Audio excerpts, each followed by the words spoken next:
नमस्कार दोस्तों, अपने अच्छे दिनों के लिए अपने बुरे समय में संघर्ष करना पड़ता है, बुरे समय से लड़ना पड़ता है। इस बच्चे को आप देख रहे हैं तो ये बहुत ही बहादुर बच्चा है। हम लोग 1-2 ऑपरेशन से परेशान हो जाते हैं, इस बच्चे के 7 ऑपरेशन हो गए हैं तब जाके सही हुआ है। ये 3 हॉस्पिटलों में इलाज कराया है और अब ये देखिए इसकी हड्डी जुड़ गई है, बस इसका LRS फ्रेम निकलना बाकी है, बाकी कोई अब दिक्कत नहीं रह गई है। दोस्तों देखिए, इनका शुरुआत में इलाज जयपुर चल रहा था, वहाँ पे 3 ऑपरेशन हो गए, नहीं सही हुए। उसके बाद भरतपुर में ये एक जगह दिखाएं, वहाँ नहीं सही हुए। उसके बाद ये यहाँ पे दिखाए हैं, तो अब ये सही हो चले हैं। तो चलिए इस बच्चे की हम बात सुनेंगे, इनके घर वालों से हम बात करेंगे, लेकिन उसके पहले इसके कुछ एक्सरे देख लेते हैं और उसके बाद फिर डॉक्टर गौरव सर की बात सुनेंगे हम। अगस्त से लेकर जनवरी तक के इनके एक्सरे हम देख रहे हैं, जिसमें हम देख रहे हैं कि बोन को ट्रांसपोर्ट करके हड्डी का गैप भरा जा रहा है और पीछे नई हड्डी बन रही है, पीछे हड्डी जनरेट हो रही है। तो दोस्तों, एक बच्चा जब इतनी बहादुरी से फ्रैक्चर का सामना कर सकता है तो हम क्यों नहीं कर सकते हैं। और वो लोग भी परेशान ना हो जिनके बच्चों का हड्डी टूट गया, बच्चों की हड्डी में फ्रैक्चर हो गया है, तो वो लोग उसके भविष्य को लेकर परेशान ना हो, चिंतित ना हो। देखिए समय लगता है लेकिन हड्डी जुड़ के बिल्कुल पहले की तरह मजबूत हो जाती है। दोस्तों इस वीडियो में हम देख रहे हैं कि बच्चा अभी थोड़ा लंगड़ा के चल रहा है, चलने में इसको थोड़ी अभी लिम्पिंग है, लेकिन अगले महीने का LRS फ्रेम निकलने वाला है और उसके बाद कुछ समय होते होते ये बच्चा बिल्कुल सामान्य चलेगा, बिल्कुल सही चलेगा। और थोड़ा और समय बाद तो ये बिल्कुल रनिंग करेगा, बिल्कुल सब कुछ करेगा। इसको देख के कोई कह नहीं पाएगा कि इसको कोई कभी फ्रैक्चर भी हुआ था। तो चलिए अब हम इस बच्चे की और इनके घर वालों की बात सुनते हैं और उसके बाद डॉक्टर गौरव सर इस फ्रैक्चर की बारीकियों को बताएंगे, कैसे इलाज हुआ इस चीज़ को बताएंगे। तो आपका नाम क्या है? शिवम। कितना दिन पहले एक्सीडेंट हुआ था? 1 साल पहले। अच्छा। तो पहले आपका इलाज कहाँ चला था? जयपुर। कितना दिन? 18 दिन। अच्छा, तो वहाँ पे क्या हुआ था? चाचा को दे दीजिए, बता दें। चाचा बता दीजिए। वहाँ पर पहले तो इसका हड्डी का ऑपरेशन किया उन्होंने, हड्डी के बाद फिर इसके इन्फेक्शन हो गया। तो हड्डी में क्या लगाए थे? रॉड, प्लेट, क्या लगा था? रॉड ही, हल्की बार रॉड थी वो। अच्छा। हाँ, फिर वो इन्फेक्शन हो गया इसके, फिर इन्फेक्शन का ऑपरेशन किया। हाँ। फिर उसके बाद इन्फेक्शन का 2 बार ऑपरेशन कर दिया उन्होंने, फिर नहीं हुआ सही। फिर इसमें एक वो लगा दी नली सी और उसमें कर मवाद वो चलता रहा और सर्जरी कर दी इस पैर से लेके, और फिर भी सबसे नहीं हुआ ऑपरेशन। फिर वहाँ से लेके आ गए हम यहाँ, फिर यहाँ भरतपुर और दूसरे हॉस्पिटल में इलाज कराया। 15 दिन उसमें इलाज चला, फिर वहाँ से फिर इसके मवाद और ज़्यादा बढ़ता गया। अच्छा। फिर यहाँ लेके आए, हमको बताई कि भाई ऐसे ऐसे गौरव देशवाल हॉस्पिटल है, उसमें ले जाओ आप, बहुत बढ़िया डॉक्टर है वो। फिर यहाँ लेके आए हम, तो डॉक्टर साहब से बात करी, उन्होंने गारंटी ले ली। मैंने ठीक है सर गारंटी ले लो। फिर उन्होंने ऑपरेशन किया, तो पहले इन्फेक्शन का ऑपरेशन किया इसका। इन्फेक्शन का ऑपरेशन करने के बाद उन्होंने फिर टाँकन दे दिए, सर्जरी वर्जरी कुछ नहीं, वो हटा दी। तो इन्फेक्शन का ऑपरेशन के बाद इन्फेक्शन कितने दिन में ख़त्म हो गया था? इन्फेक्शन तुरंत खत्म होता चला गया, लगभग 1 महीना 1.5 महीना। 20,000 रुपये की दवाई बता रहे हैं, वो दवाई रखी इसमें भीतर। अच्छा, एक्स्ट्रोमलान। हाँ, और फिंजेशन और वो रखी थी, और बोले थे जब तक ये सड़ा हुआ और वैसा जो इन्फेक्शन वो सारा ख़त्म, काट कूट के हमने सही कर दिया है, कोई परेशान नहीं है। इन्फेक्शन 4-5 महीने तक वो ख़त्म हो गया सब। और फिर उसके बाद फिर जैसे हड्डी बढ़ने लगी इसकी, वैसे हड्डी बढ़ने लग गई। हाँ। तो वो बोले डॉक्टर साहब इन्फेक्शन की इसकी हड्डी खराब हो गई है। फिर बाद में फिर इन्फेक्शन का तो नहीं सही हो गया, फिर हड्डी काटी, फिर उन्होंने वो खराब हो गई थी जो। अच्छा। उसका ऑपरेशन किया।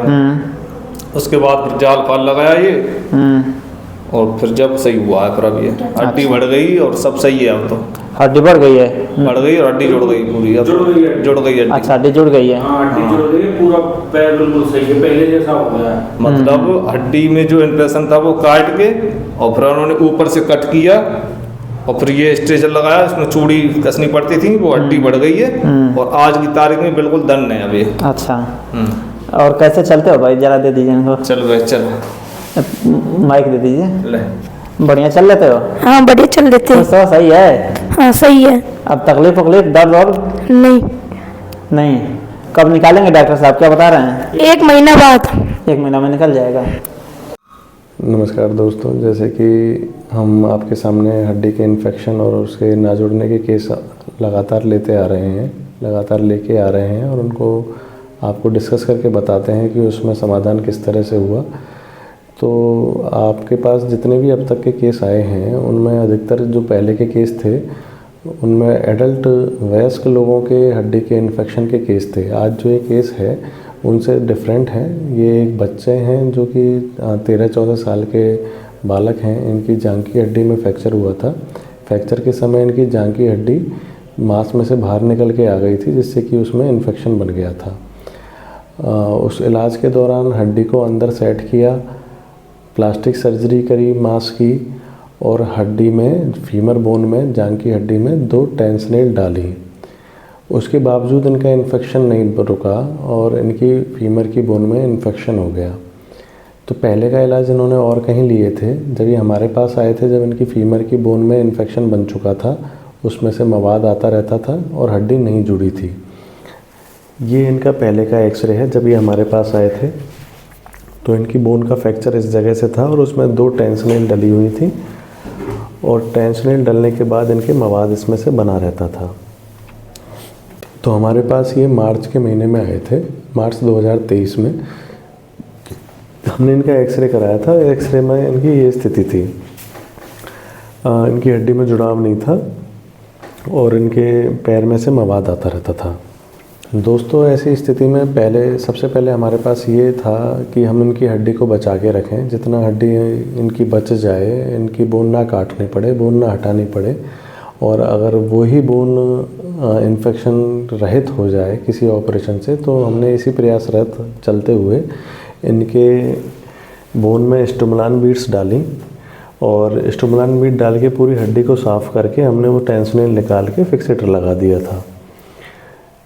कुछ दिन बाद इनकी हड्डी में से इन्फेक्शन तो ख़त्म हो गया था, पर इस फिक्सेटर लगा के इनकी हड्डी में जुड़ाव नहीं आया। तो इसका मतलब सीधा सीधा ये रहा कि जो वो बोन का बीच का सेगमेंट था वो नॉन वैस्कुलर हो गया था, बिना खून के हो गया था। तो अगली सर्जरी में हमने, जब इन्फेक्शन इनका सही हो गया था, तो बोन के उस पीस को निकाल के इसमें LRS लगा दिया था। तो जैसे कि आप इस एक्सरे को देख रहे हैं, इसमें हम थोड़े कुछ दिनों बाद का एक्सरे है, जब हमने LRS लगा दिया था और बीच में से उस गली हुई हड्डी को निकालने के बाद हमने जब ऊपर कट लगा के हड्डी बढ़ाना शुरू कर दिया था, ये उस समय का एक्सरे है। तो आप इसमें बोन गैप को भी देख रहे हैं और हड्डी बढ़ती हुई जो नई बोन रीजनरेट हो रही है, आपको ये नई बोन रीजनरेट वाली भी हल्के गहरे सफ़ेद तरीके से दिख रही है। तो ये तो रीजनरेशन हो रहा है बोन का, जैसे डिस्ट्रैक्शन ऑस्टियोजेनेसिस कहते हैं, कैलोस्टोसिस कहते हैं। ये बोन बन रही है और यहाँ गैप धीरे धीरे कम हो रहा है।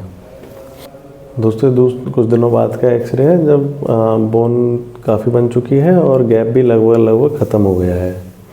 ये इनका 12 जनवरी का एक्सरे है, 12 जनवरी 2024 का, जिसमें ऊपर जो नई बोन बनी है वो पूरी कैल्सीफाई हो गई है, पूरी सॉलिड हो गई है, और हमने इसमें से पिन भी निकाल दी हैं जो एक्स्ट्रा पिन थी, और नीचे इनका कैलस बन गया है। जैसे कि इसमें देख रहे हैं आप, यहाँ पे भी कैलस बन गया है। थोड़ा बहुत गैप है, पर इतना सफिशिएंट स्ट्रॉन्ग बोन रीजनरेट हो चुकी है, हमें इसमें बोन ग्राफ्ट की ज़रूरत नहीं लग रही है।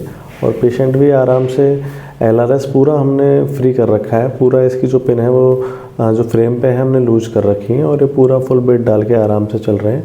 और इस फ्रेम को हम धीरे धीरे, जब ये और सफिशिएंट स्ट्रॉन्ग हो जाएगा, तब इसको निकालने का प्लान कर चुके हैं। मरीज़ पूर्णतः स्वस्थ हैं, इन्फेक्शन पूरा सही हो गया है, और इनका जो भी बायोकेमिकल मार्कर्स हैं जो ब्लड में, CRP, WBC, CBC, वो भी सब नॉर्मल है, और अब इनका इन्फेक्शन का कोई निशान इसमें नहीं रहा है, पूरा बढ़िया चल रहे हैं। तो ये इस तरह से, जिस तरह से पेशेंट हमारे पास आए थे, जब इनका पैर काफ़ी इन्फेक्टेड था, काफ़ी इन्फेक्शन था, बोन में गैप भी थे, नॉन यूनियन था, कुछ हड्डी गल गई थी, और आज की तारीख में जब ये हमारे पास है तो इनकी हड्डी भी जुड़ चुकी है, कोई इन्फेक्शन नहीं है, और ये वजन लेके चल पा रहे हैं।